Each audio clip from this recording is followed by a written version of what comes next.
बांग्लादेश की राजनीति में सोमवार को एक ऐसा बाढ़ आया है जिसने पूरे बांग्लादेश की राजनीति को बहा के ले गया, जिसका असर पूरी दक्षिण एशिया पर पड़ेगा। आईसीटी कोर्ट ने एक ऐसा फैसला सुनाया है जिसने पूरी दुनिया को हिला के रख दिया है। आईसीटी यानी कि इंटरनेशनल क्राइम ट्रिब्यूनल कोर्ट, जिसे हसीना ने खुद बनवाया था, उसी ने उन्हें फांसी की सजा सुना दी है। सजा के पीछे का आरोप है कि उन्होंने मानवता के खिलाफ अपराध किया था। 78 साल की शेख हसीना पिछले 15 महीने से भारत में निर्वासन में रह रही है। वो अगस्त 2024 में ढाका छोड़कर दिल्ली आई थी, ढाका जो कि बंगाल की राजधानी है, लेकिन अब तक वापस नहीं गई है। उधर बांग्लादेश भारत से उन्हें वापस भेजने की मांग कर रहा है। लेकिन अब सबसे बड़ा सवाल है साहब, क्या भारत शेख हसीना को वापस उनके देश भेजेगा?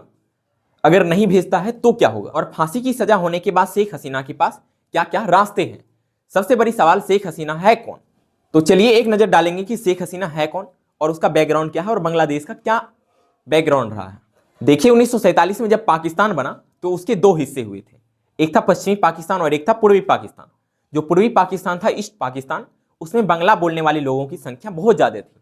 इस वजह से 1971 में यह पूर्वी पाकिस्तान एक अलग देश बन गया और इस देश का नाम हो गया बांग्लादेश। बांग्लादेश की आजादी के मुद्दे पर ही हिंदुस्तान और पाकिस्तान में जंग भी हुई थी, जिस जंग के बाद पाकिस्तान को एकदम कड़ी शिकस्त मिली और बांग्लादेश को एक आजाद मुल्क बना दिया गया था। बांग्लादेश के जो सबसे बड़े नेता थे जिन्होंने बांग्लादेश को आजादी दिलाई थी, उनका नाम था शेख मुजीब उर रहमान। शॉर्ट में लोग उनको शेख मुजीब कहते थे।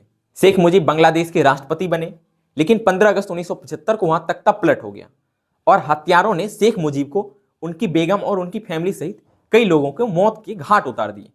मतलब शेख मुजीब अपने पूरे फैमिली के साथ समझिए कि शहीद हो गए। उनकी ही एक बेटी थी जिसका नाम है शेख हसीना।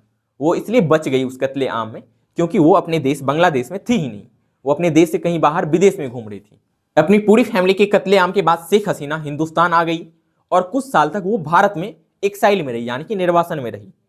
1981 में वो बांग्लादेश वापस गई। बांग्लादेश में उस समय फौजी जनरल इरशाद की तानाशाही थी। शेख हसीना ने इरशाद के खिलाफ लड़ाई लड़नी शुरू कर दी और बांग्लादेश में काफी पॉपुलर हो गई। उनकी पार्टी का नाम है अवामी लीग। शेख हसीना पहली बार 1996 में बांग्लादेश की पीएम बनती है, यानी कि प्राइम मिनिस्टर बनती है। उसके बाद बांग्लादेश में दो बेगम की जंग शुरू हो गई, यानी कि दो महिलाओं की लड़ाई शुरू हो गई। एक महिला थी शेख हसीना जो कि अवामी लीग की लीडर थी, और वहीं दूसरी महिला थी खालिदा जिया जो कि बीएनपी की लीडर थी। बीएनपी यानी कि बांग्लादेश नेशनलिस्ट पार्टी की लीडर थी। खालिदा जिया के हस्बैंड जियाउर रहमान बांग्लादेश के राष्ट्रपति हुआ करते थे, उनका भी कत्ल हो गया था। उसके बाद शेख हसीना और खालिदा जिया बारी बारी से बांग्लादेश की प्राइम मिनिस्टर बनते आ रही थी। 2009 में शेख हसीना फिर से प्राइम मिनिस्टर बनी और उसके बाद वो लंबे समय तक 2024 तक वो वहां की प्रधानमंत्री, बांग्लादेश की प्रधानमंत्री रही। कहते हैं कि शेख हसीना लगभग 20 वर्ष तक बांग्लादेश की प्राइम मिनिस्टर रही। ये था शेख हसीना का जीवन परिचय। अब जान लेते हैं कि आईसीटी ने जो फैसला दिया है, क्या उस फैसले को भारत के लिए मानना मजबूरी है? क्या कहता है प्रत्यार्पण संधि, यानी कि एक्स्ट्रा ट्रीटी? दरअसल भारत और बांग्लादेश के बीच 2014 में एक समझौता हुआ था।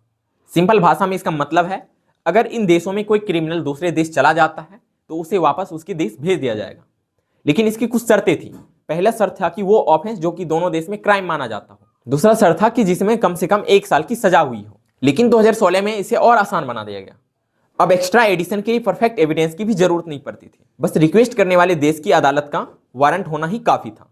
इसी समझौते के तहत शेख हसीना के पिता शेख मुजीब उर रहमान की हत्या में शामिल 2 दोषियों को 2020 में भारत से बांग्लादेश भी भेजा गया था। तो अब सवाल है, क्या बांग्लादेश की यूनिस सरकार ने कभी इससे पहले शेख हसीना की मांग की थी जो अब तक हसीना भारत में है? तो इसका जवाब है बिल्कुल मांग की थी। हसीना के भारत आने के सिर्फ 4 महीने बाद ही ढाका ने नई दिल्ली को एक वारंट लेटर भेजा था, यानी कि आधिकारिक अनुरोध किया था कि हसीना को तुरंत बांग्लादेश लौटाया जाए। और फिर दोबारा 9 जुलाई 2025 को भी यूनिस सरकार ने भारत को एक वापस भेजने की लेटर सौंपी थी, लेकिन भारत ने इसका ऑफिशियली कोई भी जवाब नहीं दिया। लेकिन अब शेख हसीना को फांसी की सजा मिलने के बाद उन्हें वापस भेजने के लिए बांग्लादेश भारत पर दबाव बनाएगा। सवाल यह भी है साहब कि अब भारत क्या करेगा? देखिए, इस पर भारत के पूर्व राजनायक अजय विसेरिया साफ साफ कहते हैं कि हसीना को भारत कभी वापस नहीं भेजेगा। उनके अनुसार भारत ने हसीना को राजनीतिक शरण दी है और उसके लिए पूरे एशिया में भारत ही एक सेफ जगह है। हसीना के वापस जाते ही बांग्लादेश में अस्थिरता और गृह युद्ध जैसी हालत बन सकते हैं और यह भारत के लिए सुरक्षा की दृष्टि से एक बड़ा संकट होगा। अब सबसे बड़ा सवाल है, क्या भारत कानूनी रूप से हसीना को वापस भेजने से इनकार कर सकता है? तो इसका जवाब है बिल्कुल कर सकता है, लेकिन इसके 2 तरीके हैं। पहला आर्टिकल 6, जिसके अनुसार अगर भारत मान ले कि मुकदमा राजनीतिक है, लेकिन दिक्कत यह है कि मर्डर और क्राइम अगेंस्ट ह्यूमैनिटी को राजनीतिक नहीं माना जा सकता है। दूसरा, आर्टिकल 8 यह भारत का सबसे मजबूत कार्ड है। इसके अनुसार अगर आरोपी को फेयर ट्रायल नहीं मिला और उसकी जान को खतरा है या फिर उस अदालत का गठन ही राजनीतिक मकसद से हुआ तो भारत एक्स्ट्राडिशन से मना कर सकता है। और यूनेस पहले ही आईसीटी क्रेडिबिलिटी पर सवाल उठा चुका है। इससे भारत की दलील और मजबूत हो जाती है। अब साहब, इस प्रोसेस पर हसीना भी लगातार पॉलिटिकल बदले का आरोप लगाते आ रही है, क्योंकि उनके अपना पक्ष रखने के लिए वकील नहीं मिला था जो कि इनका पक्ष कोर्ट में रख सके। लेकिन इन सब रीजन के अलावा सबसे बड़ी दिक्कत है कि अगर भारत हसीना को वापस भेजने से मना करता है तो यह सिर्फ एक महिला की जान का सवाल नहीं रहेगा, यह साउथ एशिया का पावर डायनामिक को पूरा तरह से बदल देगा। ढाका और दिल्ली के रिश्ते बिगड़ सकते हैं, बांग्लादेश सीधा चाइना और पाकिस्तान की तरफ कैंप झुका सकता है। यह भारत के लिए सबसे बड़ी कूटनीतिक खतरा होगा। अब इस पर विदेश मामलों के एक्सपर्ट भी अपनी अपनी राय और चिंता जाहिर कर रहे हैं, जिसके अनुसार बांग्लादेश में सत्ता पलटने के बाद से कट्टरपंथी ताकत का प्रभाव बढ़ा है, जिनका झुकाव पाकिस्तान की तरफ है।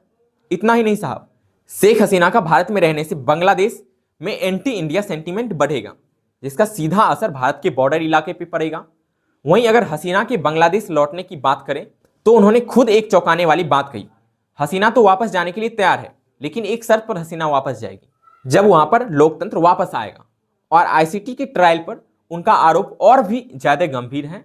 उन्होंने इस ट्रायल को झूठा तमाशा और यहां तक कि कंगारू ट्रिब्यूनल कहा दिया है, यानी कि एक ऐसा कोर्ट जो कि राजनीतिक बदले में चलाया जा रहा है।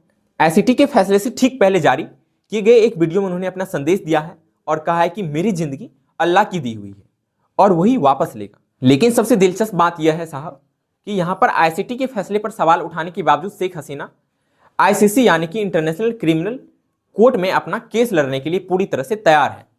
उन्होंने यूएस सरकार को खुली चुनौती दी है और कहा है अगर आप सच में ईमानदार हैं तो मुझ पर आईसीसी में मुकदमा चलाइए। लेकिन अब सबसे बड़ा सवाल है कि हसीना के ऊपर ऐसा कौन सा आरोप है जिसकी इतनी चर्चा हो रही है। इसका जवाब आईसीटी की 453 पेज की रिपोर्ट में छपा है।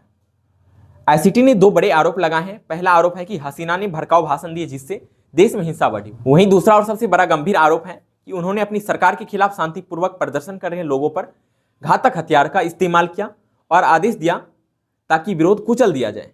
अब इस प्रोटेस्ट में कई छात्र और लोग भी मारे गए का जिम्मेदार हसीना को बताया गया और इसी बेसिस पर उन्हें फांसी की सजा सुनाई गई है।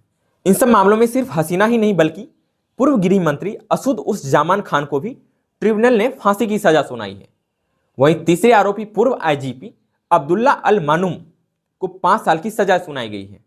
इसके अलावा मनुम को सरकारी गवाह भी बनाया गया है। साथ ही कोर्ट ने हसीना और असजुद जमान खान की प्रॉपर्टी जब्त करने का भी आदेश दे दिया है। और इन सब में सबसे इंटरेस्टिंग बात तो यह है कि जिस आईसीटी कोर्ट ने हसीना को सजा सुनाई है उसकी शुरुआत साल 2010 में हसीना ने ही की थी।